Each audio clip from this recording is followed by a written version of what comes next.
nataka kuomba Uhuru Kenyatta, the retired president, rest, relax, eat your pension.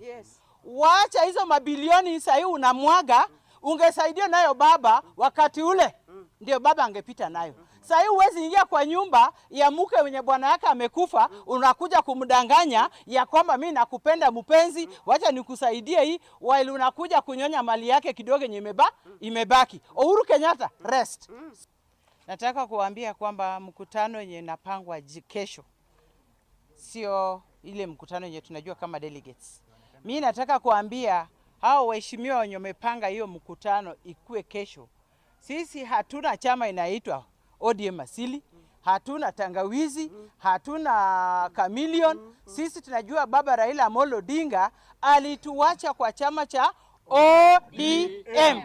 Na alipoenda wakachukua ndugu yake youth leader Senator Oburu Odinga. Kwa hivyo na tena Sifuna SG wewe ndio ulaipisha huyu. Yeye ukimwangalia ni senior kuliko hao watu wote. Orengo amekaa kwa hii chama, amekuwa na Raila. Kwa mara mingi ukifuata historia, Orengo anapinga Raila. Kwa vitu anapinga Raila, akimaliza kuanguka tena anakuja anapiga magoti tena Raila amuingiza kwa uongozi. Sasa Orengo wakati amefika sahihi, hastahili kuharibu chama cha ODM. Sasa yeye ndiye angekuwa mtu wa kwanza kuunganisha watu pamoja ili chama ikuwe chama. Lakini mambo Orengo anachukua mkondo mbaya.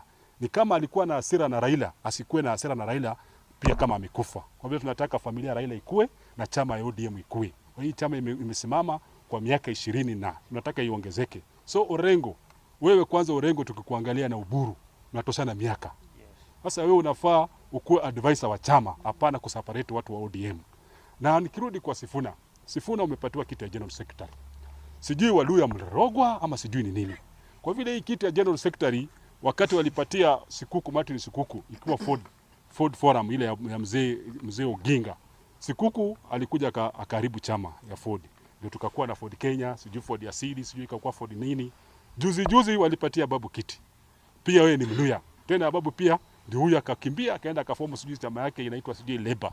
Sijui alikuwa na wanawake wengi ambao anataka kuzalisha sijui. Leo hii tena tumepatia Sifuna amepatiwa kiti. Yeye tena bado anataka kuharibu chama.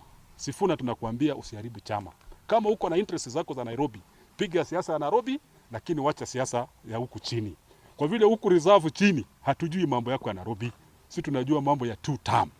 Hiyo mambo yako ya 1 term ni yako ya Nairobi.